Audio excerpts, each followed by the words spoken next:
Big pass லைவ்ல பார்வதியோட எதிரியாக மாறினார் வினோத் அவர்கள் அப்படின்றது பார்க்க முடியுது. சில நேரங்கள்ல அழகா பார்வதியோட டபுள் ஸ்டாண்டர்ட்ஸையும் எக்ஸ்போஸ் பண்ணாரு, முகத்தெரியும் கிழிச்சு விட்டது பார்க்க முடிஞ்சு. இன்னொரு பக்கம் அவரும் தன்னைத்தானே எக்ஸ்போஸ் பண்ண மூமெண்ட்டையும் நம்மளால பார்க்க முடிஞ்சு. இதற்கு நடுவுல பார்வதிக்கு ஒரு என்னங்க நியாயம் இது அப்படின்ற மாதிரி இருக்கு. ஒரு பக்கம் கேப்டன் கூட போய் சண்டை போடும் போது ஒரு வார்த்தை கேட்கறாங்க, அதுல கரெக்டான கவுண்டர் தான் வச்சாரு கேப்டன். அதையுமே அவங்களால அக்செப்ட் பண்ணி ஏத்துக்க முடியாம பல விஷயங்கள்லாம் பேசிட்டு இருக்காங்க. அது என்ன ஏதுன்றதை டீட்டெயிலா பார்த்துருவோம்.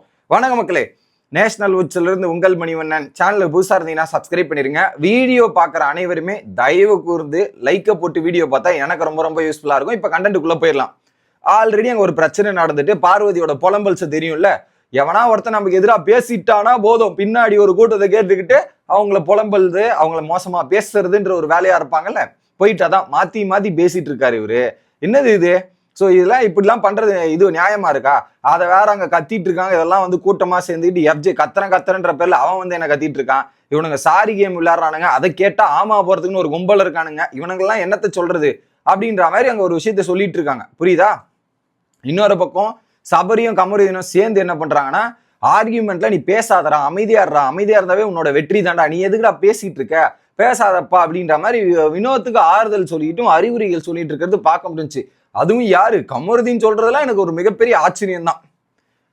உடனே திவாகர் பார்வதி கிட்ட உட்காந்துக்கிட்டு, போடா வாடா மச்சான்லாம் எப்படி அது பேசலாம், இதெல்லாம் பேசக்கூடாதுலடா, அதெல்லாம் சொல்லாமடா, நீ ஆல்ரெடி அவர்கிட்ட ரெகுலரா அப்படிதான் பழகிட்டு இருக்கேன்ற மாதிரி. இவர் வேற, ஏன் சார் நீங்க வேற கொளுத்தி போடுறீங்கன்ற மாதிரி தான் எனக்கு இருந்துச்சு அவர் ஒரு பக்கம் போகும்போது. ஓகே, அதை தாண்டி அவன் ஏன் அவ்வளவு ஓவரா பேசுறான்? கேப்டன் வேற ஓவரா பேசுறான், வாயை மூடிட்டு உட்காரணுமா, அங்க இஷ்டத்துக்கு பண்ணிட்டு இருப்பாங்களாம். இப்பதான் அவனுடைய உண்மையான சுயரூபம், உண்மையான ஃபேஸஸ் எல்லாம் வெளியே வந்துட்டு இருக்கு.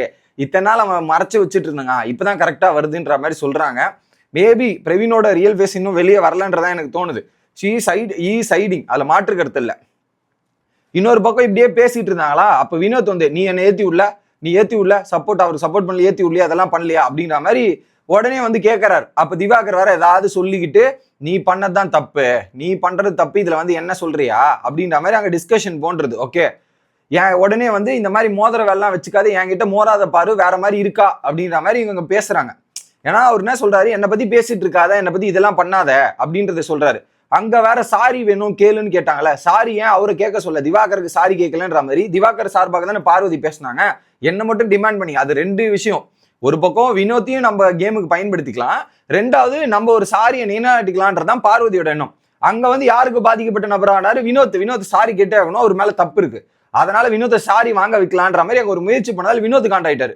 எதுக்கு நீ எனக்கு எதிராக பேசுற, எனக்கு எதிராக கோத்து விட்டு வேலை பாக்கறல, இதெல்லாம் ஏன் பாக்குறேன்ற மாதிரி இது பேசிட்டு, அதை தாண்டி தலைக்கு மரியாதை கொடு, உள்ள பேசக்கூடாது. அங்க தலை இடத்துல தலையை பத்தி பேசணும், வாடா போடான்னு பேசக்கூடாது, வெளியே பேசு, உள்ள இடத்துல அந்த மரியாதை கொடுத்துதான் ஆகணும்ன்ற மாதிரி பேசுறாங்க. கரெக்டா தான் இருந்தது. உடனே பார்வதி என்ன சொல்றாங்க, ஆமா நீ கூட தான் என்னை ஏத்தி விட்ட, சுபிக்ஷா மற்றும் கமருதீன் சண்டை போகும்போது நீ போன்னு ஏத்தி விட்டல, அப்ப நீ என்ன பண்ணன்ற மாதிரி. சோ நீ ஏத்தி விட்டனா நான் ஏத்தி விட்டனா, மாத்தி நடந்திருக்கு இந்த ஏத்தி விடுதல். இங்க ஒரு பக்கம் இருக்கு. அப்புறம் பாத்தீங்கன்னா, நாங்களும் உனக்காக ஆறுதலா பேசியிருக்குமேன்ற மாதிரி வினோத் சொல்ல, அது நீங்களா ஜாயின் பண்ணீங்க, நான் உங்களை கூப்பிட்டேனா, நீங்க எனக்காக சண்டை போடுங்க, இதெல்லாம் பண்ணு நான் கூப்பிட்டேனா, அவங்கவுங்க பேட்டில் அவங்கவுங்க ஃபேஸ் பண்ணிப்பாங்க, இந்த மாதிரி கொளுத்தி போடுற வேலைலாம் பார்க்காதீங்க, இதெல்லாம் பண்ணாதீங்கன்ற மாதிரி கேட்கறாங்க. நான் யாரையுமே கேட்கல, இதெல்லாம் பண்ணல. ஆனா இவங்க கொளுத்தி போடுறதெல்லாம் பண்ணலையா பார்வதி? நல்லா ஏத்தி விட்டு இவங்க கூட இருக்கிற கமருதீனும் வினோத்துக்கும் எதுக்கு பயன்படுத்துறாங்கன்றது உங்களுக்கே தெரியும் மக்களே, தெரியாதெல்லாம் இல்ல. இவங்க பயன்படுத்தினா அதை பயங்கரமா யூஸ் பண்ணிட்டாங்க. அதை யூஸ் பண்ணிட்டு பாத்தீங்கன்னா, நான் கூப்பிடலையே, நீங்களே தானே வந்தீங்க அப்படின்றதா இருக்கட்டும். அதுக்கப்புறம் நான் கால் மேல கால் போட்டு உட்கார வேண்டாம், கால் மேல கால் போட்டு உட்கறது உனக்கு பிடிக்கலன்னா அப்படிதான்டா பண்ண வேண்டான்ற மாதிரி அந்த காலா படம் டைலாக் இருக்குல்ல, என் தலைவர் படம் டைலாக்லாம் உட்காந்து பேசிக்கிட்டு இதெல்லாம் ஒரு பக்கம் பண்ணிட்டு இருந்தாங்க. ஓகே, அதை தாண்டி நான் நட்பா இருந்தாலும் தப்புன்னு தான் சொல்லுவேன்ற மாதிரி பேசுறாங்க. ஒரு பாயிண்ட்ல காண்டாயிட்டார் வினோத். சும்மா என்னை பத்தி பேசிட்டு இருக்காத பாரு, இது நல்லதுக்கு இல்ல சொல்லிட்டேன், நான் சைலண்டா கம்முன்னு போயிட்டேன்ல, இதுல நான் என்ன அந்த நாமினேஷன் 5 ஓட்டுன்ற இதெல்லாம்ன்ற என்ன கதை இது, சும்மா என்கிட்ட பேசாதே, என்கிட்ட மோதிர வேலை வச்சுக்காதன்ற மாதிரி பொங்கி எழுந்துட்டார் வினோத். என்ன நீ என்ன சொல்றது, என்கிட்ட பேசாத, நான் யாருக்கிட்ட மோதுறதும் மோதாததும் நான் முடிவு பண்ணுவேன், நீ யாரு சொல்றதுக்கு, உனக்கு யார் ரைட்ஸ் கொடுத்தா, உனக்கு யார் இது பண்ண சொன்னான்ற மாதிரி பார்வதி ஒரு பக்கம் ஏறுறாங்க. மாத்தி இப்படி நடந்துட்டு இருக்கு. ஸோ அதுல குறிப்பா ஓட்டு உங்க கூட சேர்ந்தால்தான் ஊந்துருச்சுன்னு அவருக்கும் இருக்கு, இதுதான் அவங்க கேட்கறாங்க. அப்படியே மாத்தி அங்க சண்டை போயிட்டு இருக்கு. உடனே கமருதீன் அவர் சொன்னாரா இல்லையாடா அப்படின் போது அவர் சொன்னாருன்ற மாதிரி கமருதீன் அங்க சொல்லிடுறான். இன்னொரு விஷயத்தையும் போட்டு உடைக்கிறான் கமருதீன். கமருதீன் இந்த வீட்டுல பல பேருக்கு பிடிக்கும், பார்வதி கூட சேர்றதால தான் உன்னோட பேர் கெட்டு போகுது, பல பேருக்கு பிடிக்காம போகுதுன்றதையும் ஒரு பாயிண்ட்ல வினோத் சொல்லியிருக்காரு போல, அதை இங்க ஓப்பனா போட்டு உடச்சிட்டான். கரெக்ட். நேத்து கூட வந்து ஓட்டு போறது கூட எங்க அத்தி பேசினாரு, பார்வதிக்கு ஓட்டு போட சொன்னதே வினோத் தான் அப்படின்ற ஒரு விஷயத்த கலை வந்து ஓப்பனா போட்டு உடைக்கிறான். நல்லா பண்றடா கலை, இங்க இருக்கிறது அங்கேயும் அங்க இருக்கிறது இங்கேயும் நல்லா கொளுத்தி போடுற, அதுவும் இவ்வளவு ஈட்டட் ஆர்குமெண்ட்ல இந்த ஒரு பாயிண்ட் வர போட்டு வர்றான் பார்வதி. பத்தியால எப்படி பார்த்திருக்காரு பாடுறா, எப்படி பார்த்திருக்காரு பாடுறான்ற மாதிரி இங்க வர போட்டு விட்டு போயிட்டான். இவனா போட்டு விட்டு இதுல வந்து கோத்து விட்டு போடுறான் பாத்தீங்களா கலை. அதான் அல்டிமேட். அங்க வினோத் வந்து எப்படின்னா திவாகர போடு அப்படின்ற மாதிரி தான் சொல்லிட்டு போனார். கரெக்டா இல்லையா?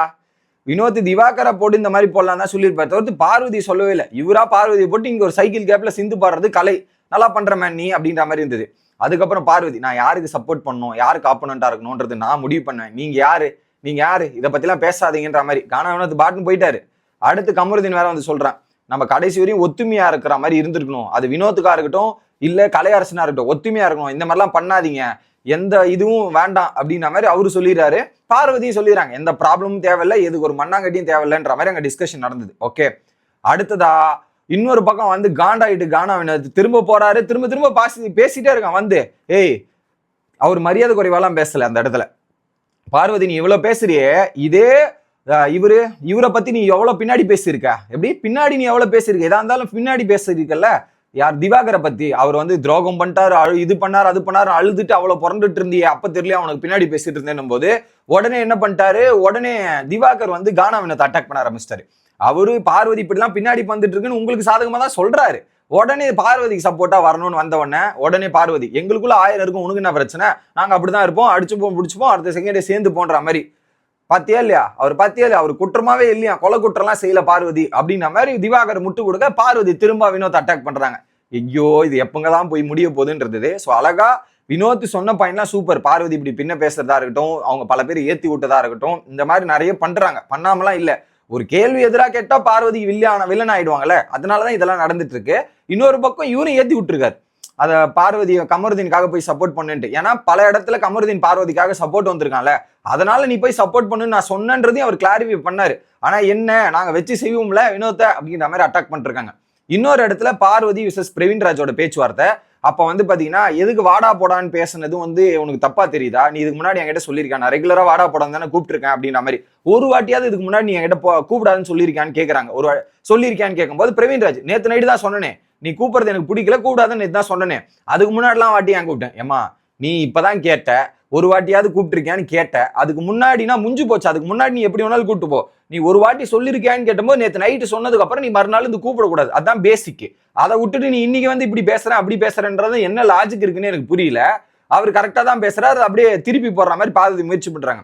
நீ என்ன த்ரெட்டன் பண்ற, மூடிட்டு போன்ற மாதிரி சொல்லாமா, இந்த டிஸ்டன்ஸ்ல வந்து இப்படிலாம் பேசுற, இதெல்லாம் ரொம்ப தப்பா இருக்கு, வியானாவை மார்க் பண்ற, இதெல்லாம் நீ பேசுற, இது ரொம்ப தப்பான செயல்ன்ற மாதிரி சொல்லிட்டாங்க. ஸோ த்ரெட்டன் நேத்து பண்ணல, அவர் த்ரெட்டன் பண்ணல, இவங்களா டிஸ்டன்ஸ் வந்து த்ரெட்டானா இவங்க மாத்தினாங்க. மூடிட்டு போ அப்படின்றது தப்பு தான், அதுல மாற்று கருத்து இல்லை. ஓகே, மூடிட்டு போன்றதுல இவர் சொன்னது தப்பு, அதை நான் அக்ரி பண்றேன். மூணாவது மார்க்கிங் பண்ணதும் தப்பு தான், அதை நான் அக்ரி பண்றேன். ஆனா அந்த முதல்ல த்ரெட்டன் பண்ணாரு சொல்லி, அவர் த்ரெட்டன்லாம் பண்ணவே இல்லை, இவங்களாம் வந்து அது த்ரெட்டனா மாத்திக்க ட்ரை பண்ணாங்களே தவிர்த்து இவர் த்ரெட்டன் பண்ணல அப்படின்றத சொல்லிக்கிட்டு வீடியோ முடிக்கிறேன். உங்களோட கருத்துக்களை கமெண்ட் செக்ஷன்ல சொல்லுங்க. Bye guys.